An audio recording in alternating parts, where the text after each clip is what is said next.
DJ LeRoy. NightWatchman, how you doing, buddy? Hey, summertime and the living is easy. You know what? I've got on something light because you know what? Humidity is high. That's right. That's right. So, how was your week? Week was good. Week was good. You know, as you know, one of our good friends came back from across the pond to hang out with us. Are you serious? Yeah. What? Now, why was he across the pond?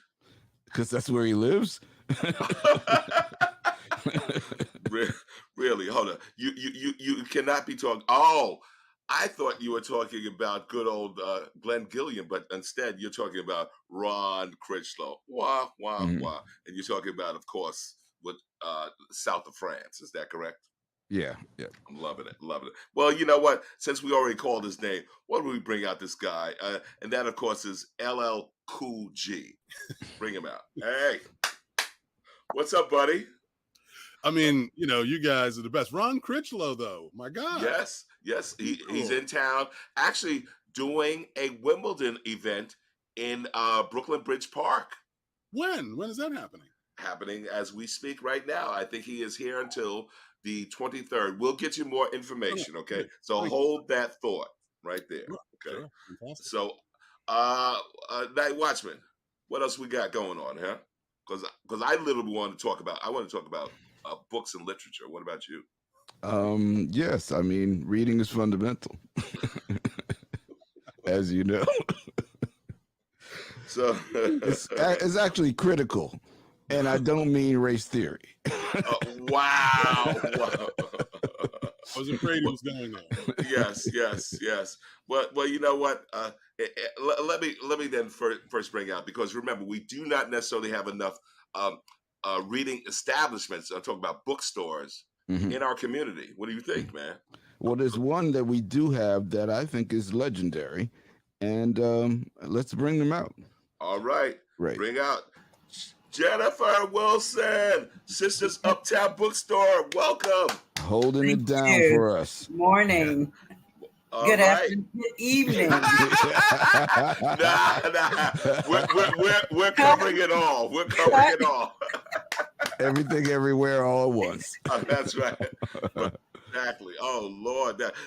So what was this at one point? I think it may have been that big bookstore down on 18th Street, Barnes and Noble, who basically their reluctance to put a bookstore in Harlem is because Black folk don't read. Is that correct? Well, listen, about 23 years ago, I live in the community now called Washington Heights, but I'll always claim Harlem because we're at the end of Harlem on 155. We're actually on 156 in Amsterdam. Gotcha. And so there were no bookstores in the community from east to west. And so we sort of canvassed the community and saw that there was definitely a need for a bookstore, and especially a Black-owned bookstore.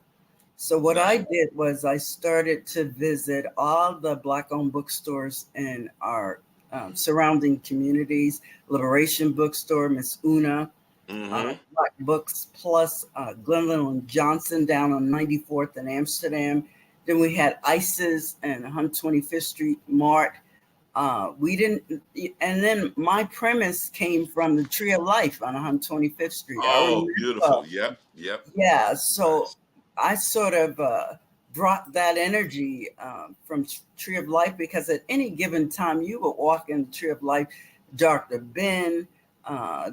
Clark, all those folk would be sitting there convening during current events. And just that energy alone was enough to encourage me to want to bring it uptown. And so that's how Sisters was birthed, as a result of the energy that was already exuded in the community. We needed that uptown. So I collaborated with them and let them know that we're not competing. This Right. is just an extension of who we are and what's needed in the community. And so that's how we were birthed. God bless. Excellent. Well, welcome. Absolutely. But Night Watchman, how do you have a bookstore and you have no books? You got to have authors. Is that correct? You definitely need authors, yes. And we have one today for our show. So I think a filmmaker, writer, and poet. She's a multi-hyphenate, author, poet, Ah, filmmaker, I think playwright too. so you can only be talking about Kim Singleton. Is that correct? That's correct. Yes. Woo! Ooh, Good yes. evening, everyone. Good evening. How are you? I'm good. I'm good. Thank you for having me. Absolutely. So what is this about? You also having a book signing. Do tell. Yes, well, my book, I Love My People, was officially launched on July 11th. So I had a celebration right here in Harlem at the Harlem School of the Arts. Ooh. And I insisted that my publishing company engage a Black owned bookstore, preferably out of Harlem, to come in and sell the books. And we invited Uptown Sisters Bookstore to participate. So it was a great event. I had a singing group called June E. Townsend Gospelra. She has a unique sound. She combines opera with gospel and spirituals, and she was excellent. I also had some professional actors recite portions of the book to the audience. So it was just a phenomenal event. It was all of our people together celebrating this book. I love my people. Oh man, I love that. I love that. And now, do tell me, Kim, because I understand that I was doing a little appearance on this cable network, MNN, and you happen to be a producer for this dude, Glenn Gilliam. Was that correct? Yeah. Yes. Oh my God. Okay. It's your mother's favorite show.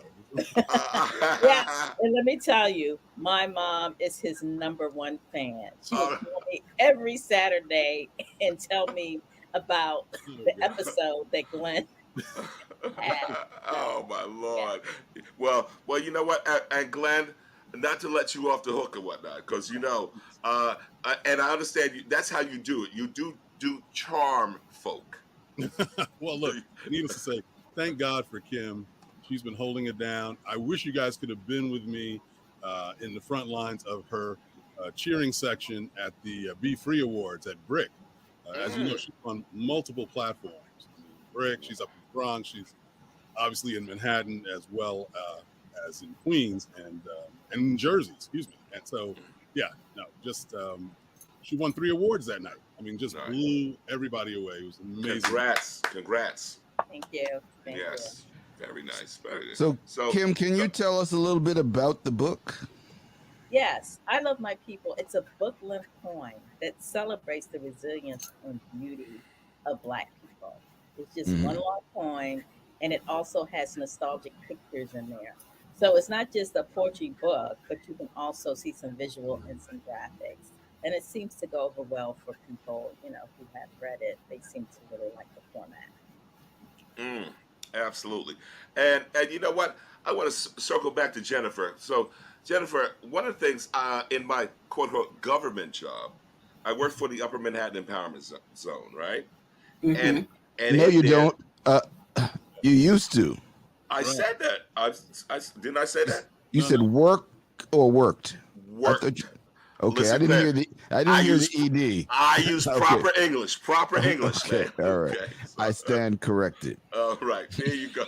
So, having having said that, there was also a bookstore cited in there, and we're talking, of course, of UMan Bookstore, right? And which did not, as you know, cut the mustard and is no longer there. So, what do you think about the challenges now that bookstores face, and I guess also in our community, is there even more of a challenge for them to survive and thrive?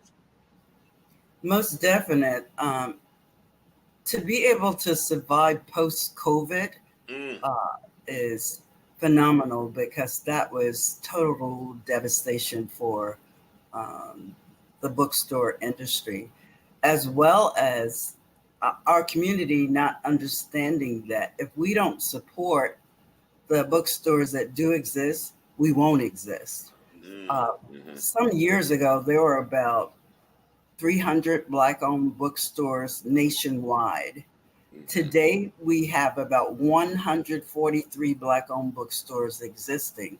Wow. And so to me, for the number of Black folk that exist in this country, that's really unbelievable that we only have that number of bookstores left owned by us.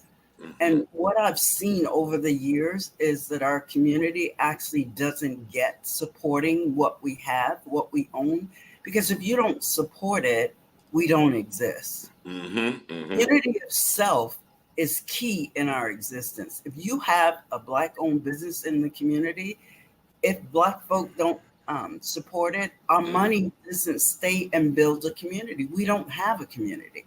Yes. So Yes. The premise of our businesses is not understood by us. Gotcha. If you don't support it, we don't exist. And so that's what our problem is in the community right now, is not understanding finance and how our money, when it stays in our community, builds community. Absolutely. Absolutely. Yeah, we don't exist unless there's a community. And we came from the premise of community of self. Everybody owned their own businesses. There was the barber, there was the beauty parlor, there was the farmers with the fresh food product. The churches were there. Everybody was there. That was our community. And it's slowly dissipating. Yes, yes, totally. And, okay, so I'm gonna throw this out there, and I have you, Kim, Jennifer, or even you too, LL Cool G. So, would you say that one of the key factors in the demise of Black business, small Black business, has been integration? Well, I'm just going to jump in to say we have to have more Black authors. I'm assuming. I can only imagine that, just jumping on what Janifer was saying, it's just a shame because we've probably never had more Black authors, and that reduction, that was almost a halving of the number of bookstores that were in existence several years ago, as she mentioned, and it's just an unfortunate evolution. And obviously now that we're into the digital age and the consumption of video on every level, the reading of books at the grade school level, I'm sure, has diminished. And sadly, that's something that also needs to be reinvigorated. And I think Kim's book is going to be one of those things that just shows you, in whatever context, you've got these incredible, inspiring pieces, this content that people need to actually read, as well as, enjoy the way she presented it at her book launch. But yeah, it's really critical that people understand, to Jennifer's point, the business side of building a business and keeping it in the community and having those dollars circulate.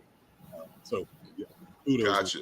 Yeah, and just to piggyback on what Jennifer said, I think integration. Everybody wants us to be a big melting pot. But the melting pot doesn't necessarily benefit us as a people. So I think we have to be intentional about supporting each other.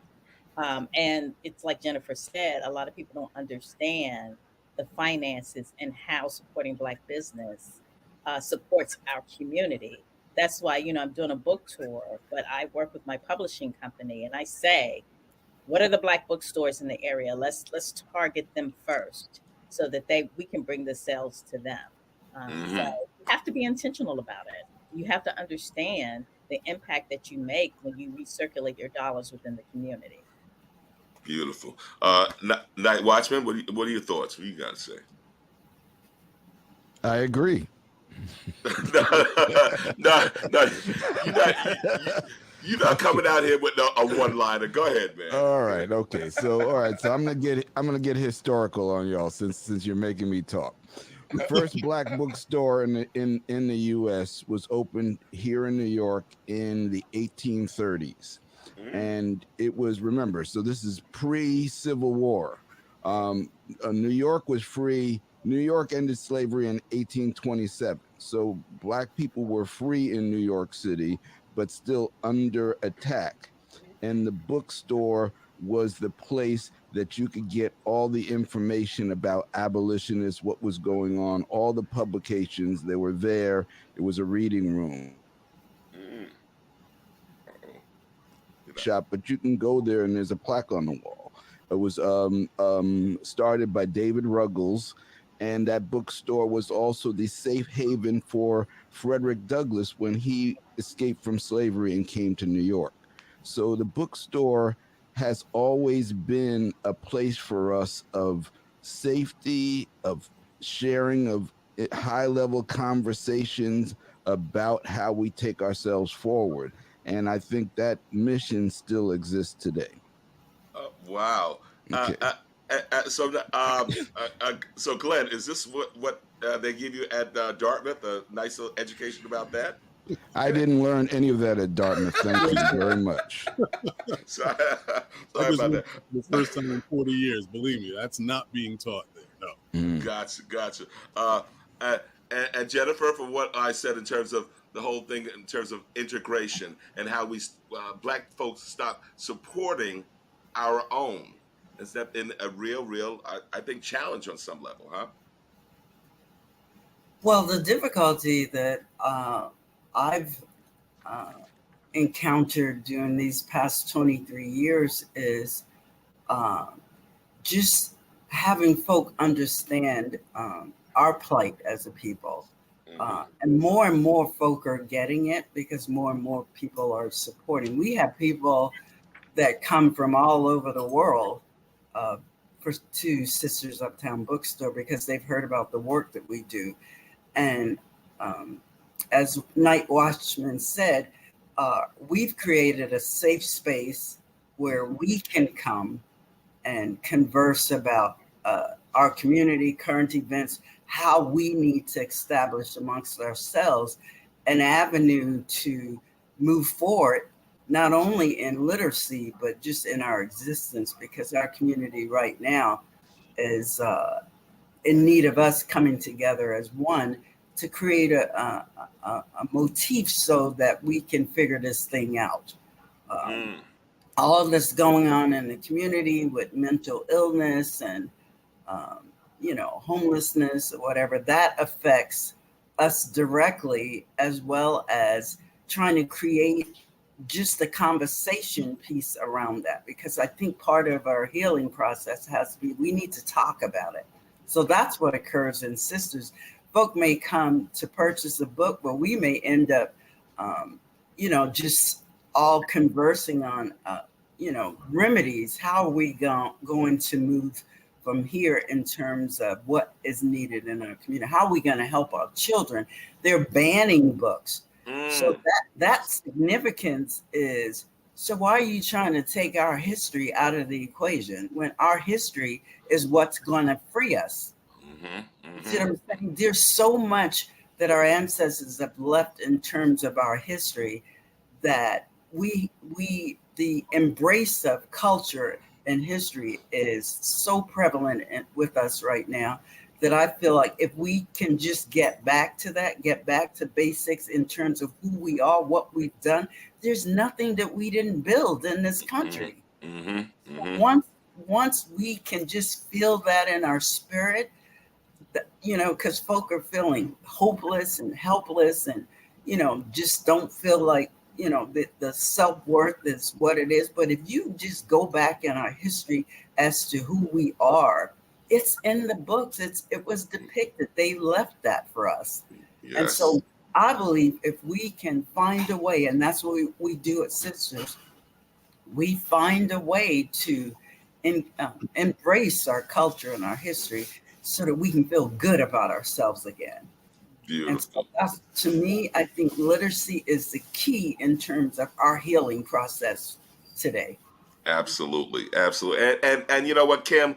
I mean, telling our particular stories. Remember, it's what is it? There's no Black history. It's American history. American history. So Exactly. what? So this erasure Where's it, why is this big fair? Is it because by 2035 or 2040, something like that, black and brown people will be the majority? Is that it? Yeah, I think there's fear for people who are not of color. They just don't want to, I guess, have us reach our full potential. Mm, mm, I like what Jennifer said in terms of embracing our culture, because that's really what I Love My People, the book, is about. I talk mm. about everything I love about our Black people, but I also inject some history in there. And Okay. I put it in a form of a poem where people can say it and be proud, Mm, because every other stanza, you have to say, I love my people. And then you go into the next verse and you learn something. Um, but I think there's fear. They try to erase the fact that we were enslaved. mm, You you did it. right. Now you're trying to act like it didn't happen. Yes, Um, yes, you yes.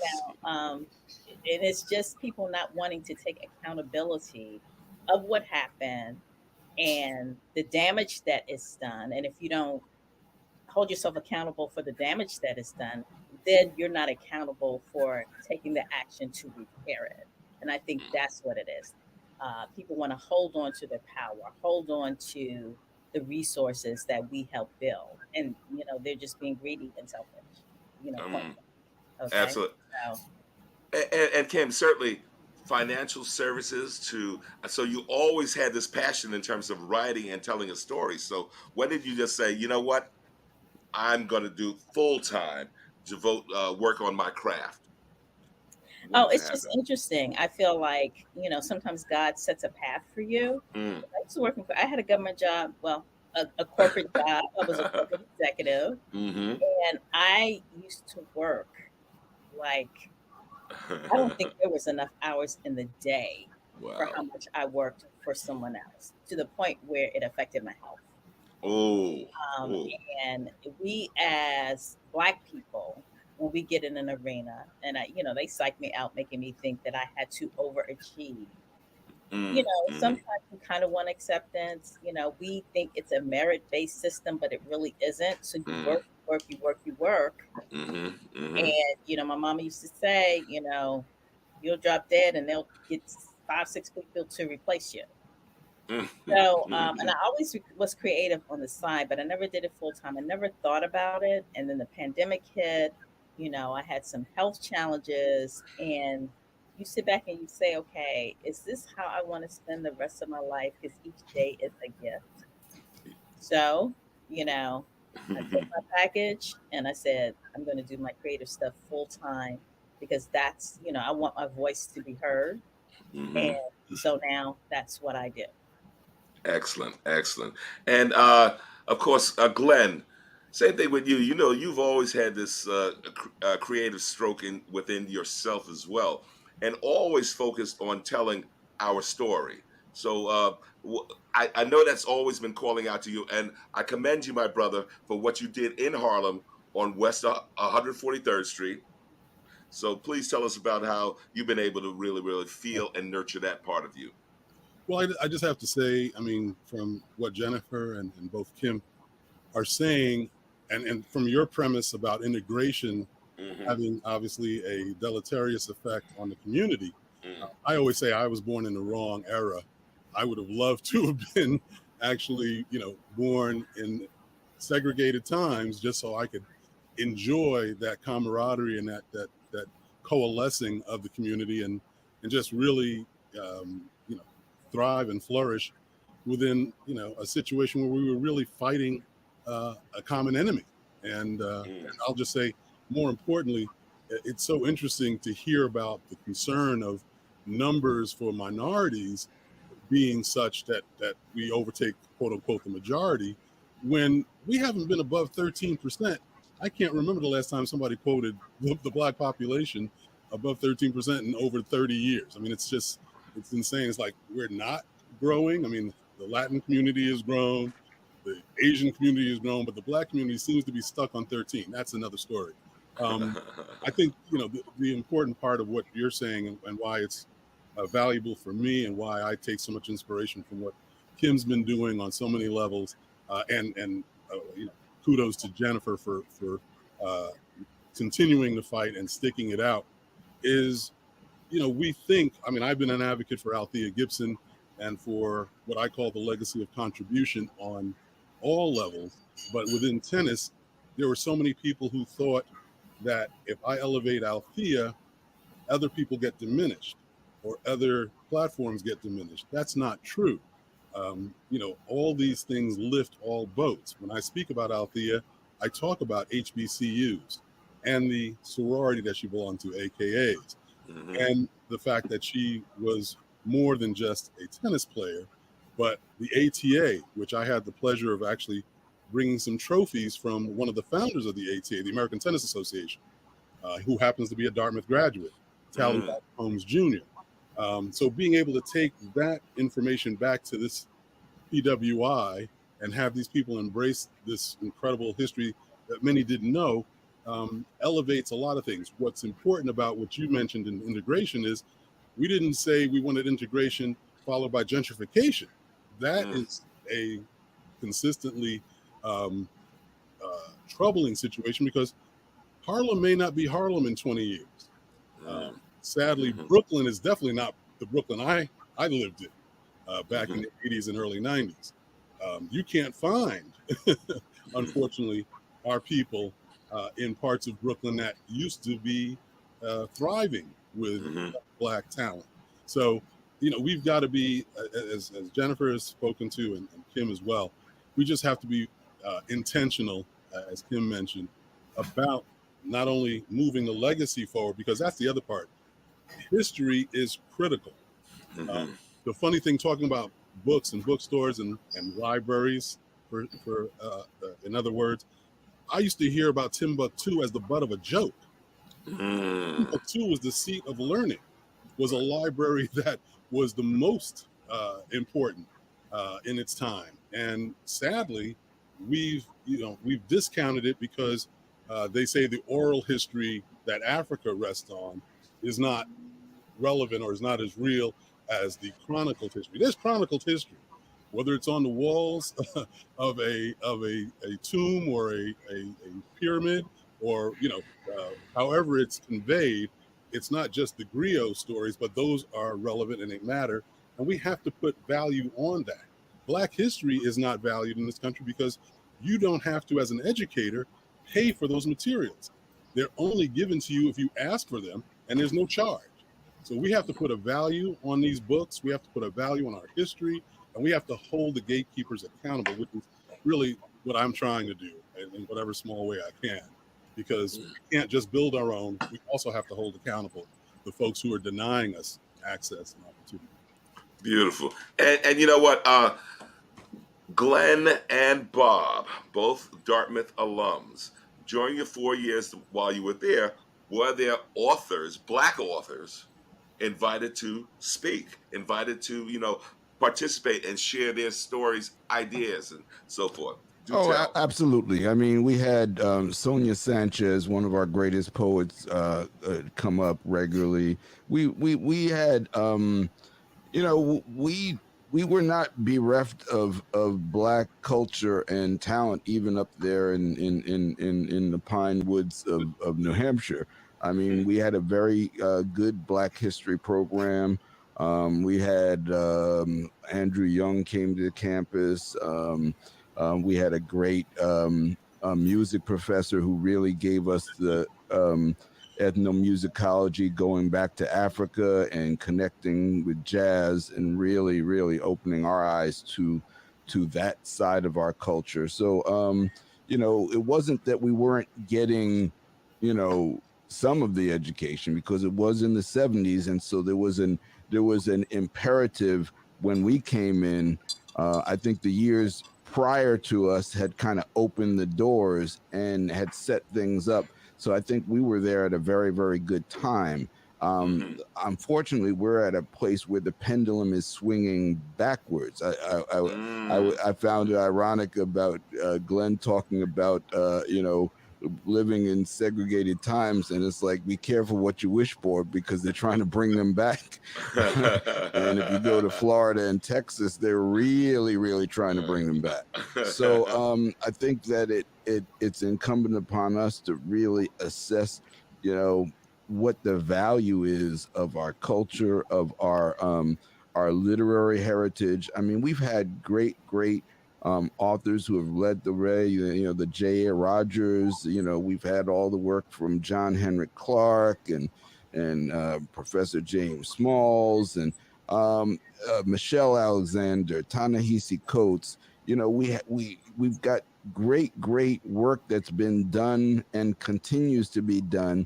Our challenge is that we need to continue to create spaces like this where we can have these conversations to support and elevate the authorship and documentation of our history. So that's it's more critical than ever right now because of the tenor in the country and the normalization of racism that we're seeing right now, and the gaslighting, for example, the weaponization of the word woke, which came from consciousness. We used to say, well, you're conscious. Then they kind of said, well, let's just say woke. And it was a nice way to just say, hey, because we do want to be awake. You don't want to be asleep. And somehow the right has managed to seize it. They're so incensed that we actually have the temerity to not just sit there and idly thumb our fingers while all this starts going down. And so they weaponize the word woke. And we have to be mindful of the tactics that are being used against us. We're smart enough to to reverse engineer these things, but we have to continue to have these conversations on our side and just not stand for it. Absolutely. Yeah, I just want to just chime in quickly, going, because one of the important leaders for me that thankfully spoke at Dartmouth was Gil Noble of Like. And the sad part is, Gil Noble, may he rest in peace. Yes. His family has been fighting with Disney for decades now, to own his content, what he created. Wow. So being denied the opportunity to have that important archive stored someplace that will share it, and disperse it amongst, all people. But the bottom line is, and I'll just say, for Dartmouth's sake, I went back for the first time since I graduated. And one of the reasons is because they've gotten so immersed in diversity. They've made a lot of strides to improve that aspect. And I'll just say, while we were enjoying some of those fruits from previous classes, because I can't even believe 10 years before I was there, it was not co-ed. I mean, that's wow. Interesting. I take some special pride in the fact that my cousin was one of the first women that matriculated there, Lorna Hill, who created the Black Underground Theater and Arts. That's something that I believe a Kim Singleton would have been, so immersed in had she been there. That is something that has launched people like Shonda Rhimes and Aisha Tyler, who both participated in that group while they were there. Obviously, people who are much more well known now, but the critical part is, unfortunately, the systemic and institutional oppression that has been put in policy and law that has continued to hold down the ability of the collective to be uplifted is what we continue to fight against. And that's problematic. Overturning affirmative action, that is going to try and gut as much as we've improved on diversity and inclusion. Those teams, those departments can be thrown away. They can be cast aside if things like overturning affirmative action is allowed to stand. So we've got a lot of work to do, as always, but this is critical. Like Bob says, it's critical that we gather here and in other spaces as often as possible to discuss really important things. And we also have to recognize the pattern that's going on, that when you see what's going on with the Supreme Court decision attacking affirmative action, when you see what's happening in the South with the critical race theory, which is just nonsense, it's just a term. You know, they like to rally around a coin phrase that no one understands, but what it really means is let's get rid of Black history, let's get rid of the truth, let's get rid of Black culture. And eliminating affirmative action basically is to eliminate the opportunity for talented Black people to go to a college or university, learn and continue the scholarship of our history. And so this is all it's a plan. They're executing an offense against us. And then so we have to not be complacent about it and realize we're kind of in a war mode right now. So Jennifer, in terms of audio books, now as a owner of a bookstore, is there any opportunity in that space to get revenue and feature Black voices within audiobooks? Tell me. It's interesting that you asked, because the amount of energy that's there presently is low. So it's something that we'd have to build, and I believe it's attainable. Okay. It needs to be built and supported. See, so that's why these conversations are essential, because we need to come together in terms of what do we need? And then once we establish what we need, then how do we support that? Yes. You see, with, audio. So the only folk that'll ask for audio are some of our seniors who are having sight difficulties, or they can't get out, or folk who are driving to work long distances or whatever, and they want to listen. And that's it. Right. Absolutely. So that would be a challenge, as it is. My specialty is African American history and authors. And so when you specialize, you place yourself sort of in an area where if you don't create a way to stay alive and get supported, that, because it's special. I don't think our history is special. I think our history is essential. Yes. And so that's why I do what I do, because I grew up in Georgia and there was no depiction of anybody looking like me in books when I grew up. So I just thought that, I grew up feeling invisible. So to see us now, so many authors writing books, and especially children's books, because we have to start at the base, and that's our babies. And so now for them to be able to see themselves in living color in books written to, from, and by us is just phenomenal to me, because it didn't exist when I was growing up. And so I'm going to continue the plight of our history, and as long as I, have breath, because that's my mission, that's my assignment. And so we have to find a way to support us. Because we won't do this without us. That's absolutely true. And and you know what? Here goes a little shameless plug. So my wife, Karen Murray, is a voiceover actress who does audiobooks. So yes, and she did a couple of ones. Yeah. So I'm going to make sure that the Whiteness of Wealth, as well as the 272, I'm going to make sure that they are at Sisters Bookstore. So if they're not already. Yeah, right. I just got to say, that's the beauty of what Kim has written, what she has presented. And once you see it live and recited, which is hopefully that little video that I was able to send you guys from her launch. Just what an amazing launch. Let me just say kudos to Kim. I know she had some angst about it because it's her first book launch. It was an absolutely beautiful program. It just amazing between song but the recitation of these words. I know you're all familiar with Amanda Gorman, and she's done at the highest level. This book, this love letter that Kim has written, is critical, especially for what Janifer says, for the babies, for the young people to, really embrace what, the title says everything, of course. It's just so important right now with all of the challenges we're dealing with, with the overturning of affirmative action, with, burning of books, with critical race theory being under, obviously, all types of stress. The bottom line is, and that's the other part I just want to say quickly, that whole thing that Bob talked about as far as being woke, it's really sad when our own, like I have to say, a brother who I love, Chris Rock, has unfortunately partnered with some of his white counterparts, Bill Maher, to name one, to actually try to diminish that progressive strain that has been clarified as or classified as woke.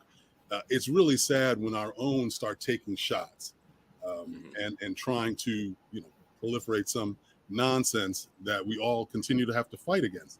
But we need to have Janifer sitting at a table with, like you say, business leaders, with folks who are and content creators like Kim to talk about, because if there were 5 or 6 more Black bookstores in Harlem, I'm sure that wouldn't be upsetting to Janifer.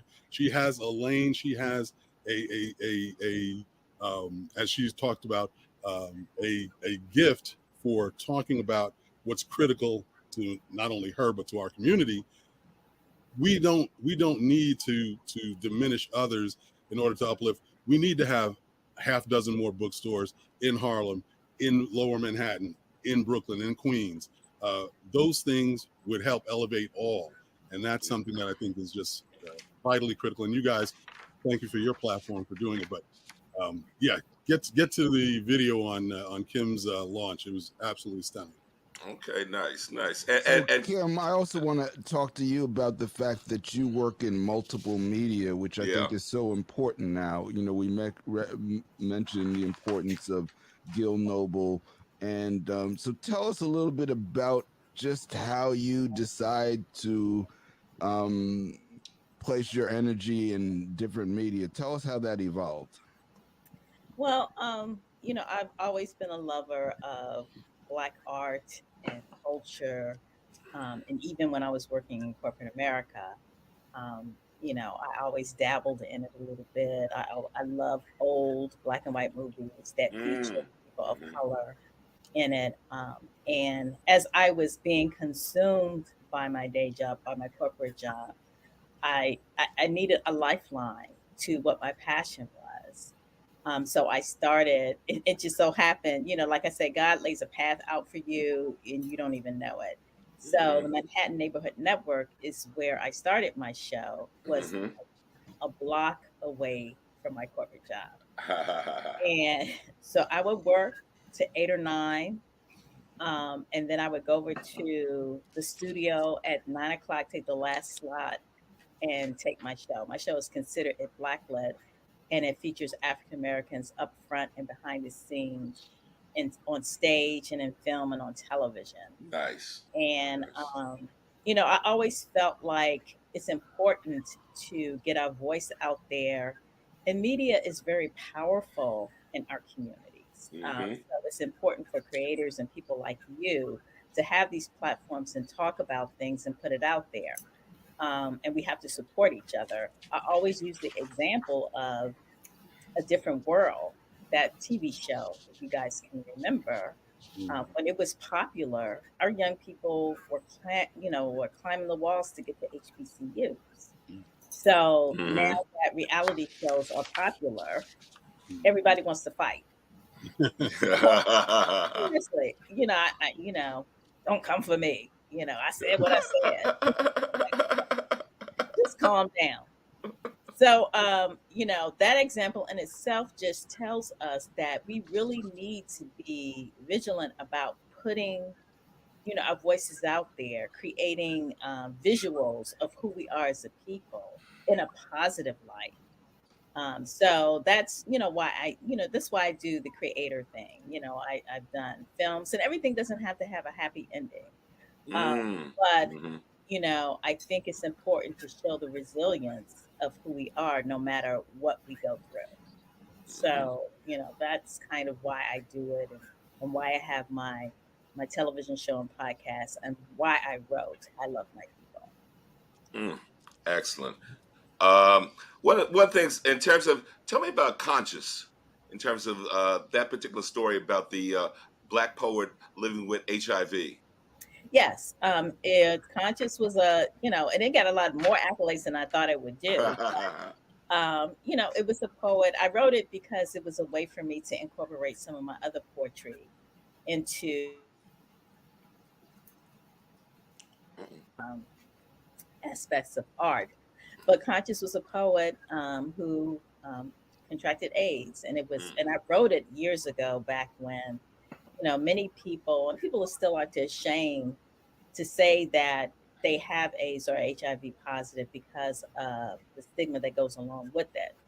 And basically, this poet, was in a loving relationship with a woman and did not tell her. Eventually she found out accidentally, and they had to deal with it in their relationship. And at the end, she ends up supporting him. But the theme is just, don't be ashamed to put your stuff out there, because other people are, maybe going through the same thing, and the people who love you will love you and support you. Yes. Ended up being a beautiful piece. It was produced by the New Jersey Creative Arts Collaborative in 2020, because it was during the pandemic. They did it virtually. It also was selected at the New York Theater Festival, and it was produced on stage. And I had wrote it so long ago. BET used to have this Wrap It Up competition where you submitted short scripts. And it was one of the top 10 finalists. So I'm very proud Congrats. of work. Yes. Nice. NightWatchman. Yeah, I'm gonna try and see if I can bring that video up. Hold on a second. Okay, let's see what we Solomon Harper, Sarah Bloom, and Elijah McCoy, black inventors, made devices that all could employ. The oil drip cup, ironing board, hot curlers for your hair, refrigerated trucks, traffic lights, and even the folding chair. We have conceived and created on technology's behalf, including a technique for eye surgery by Dr. Patricia E. Bath. I love my people. Venus and Serena brought crowds to the stands, earned their place in history with multiple grand slams. Bringing strength and speed, we excel in sports. We are also game changers, like Tommy Smith and John Carlos. With gold and bronze medals obtained with pride, raise their fists in the air for Black power worldwide.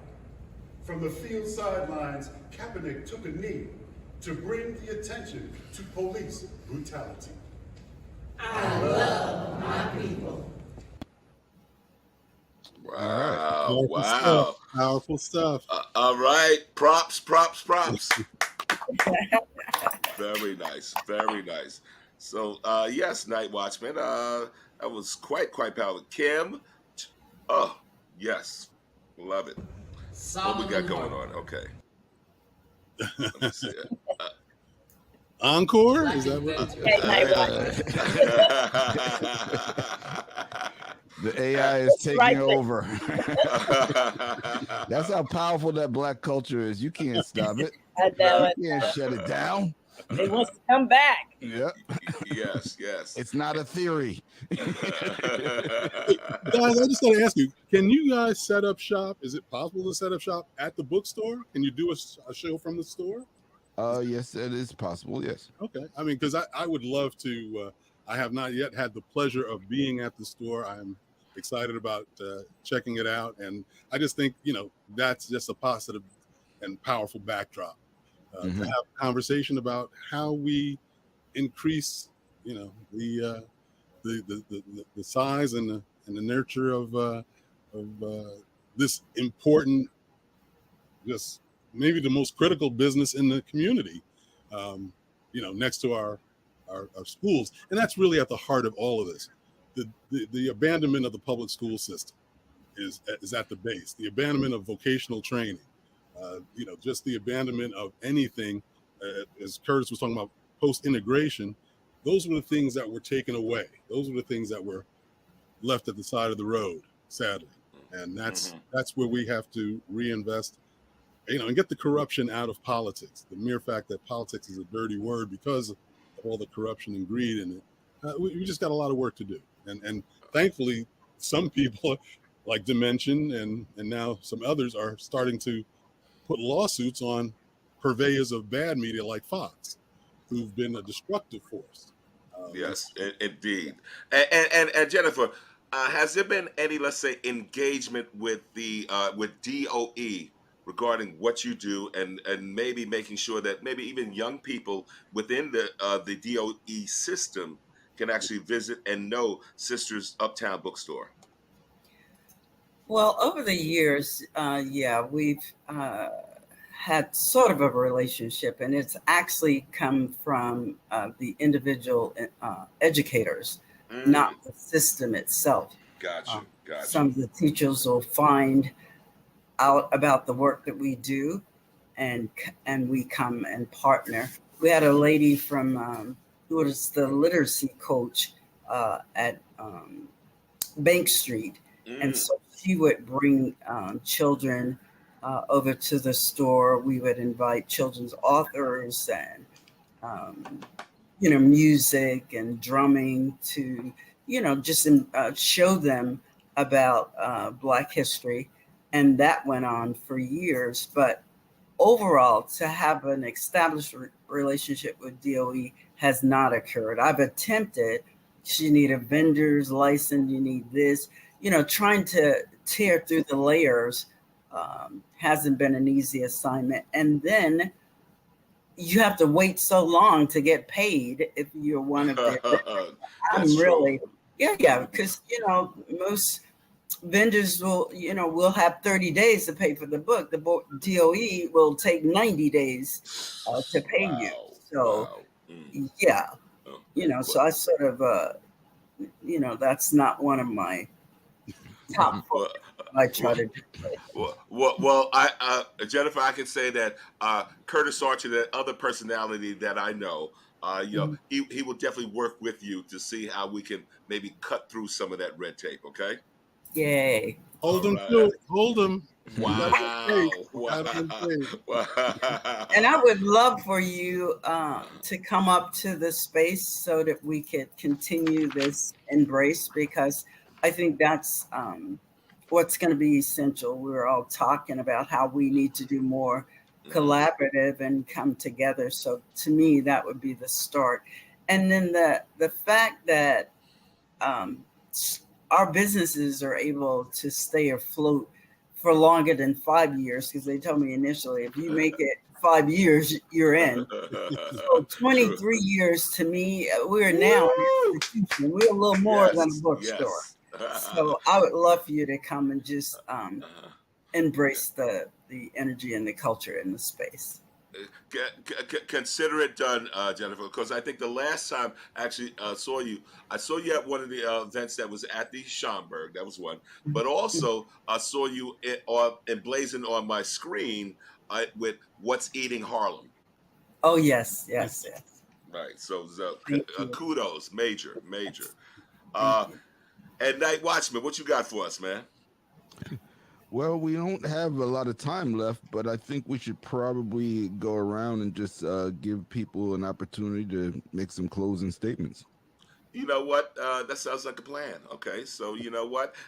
As a matter of fact, Jennifer, let's even start with you, because people need to know exactly where Sisters Uptown Bookstore is, and also how they can get in touch with you. Go. We're located at 1942 Amsterdam Ave. We're right on the corner of 156th Street. Our number is 212-862-3680.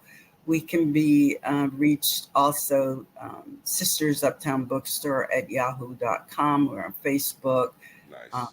Sisters uptownbookstore.com, and Instagram, all those avenues. My daughter Corey, who actually manages the store, is the person who is my right hand. She Beautiful. was the Beautiful. person who was at Kim's event, and she just is still talking about you, Kim. She's just magnificent.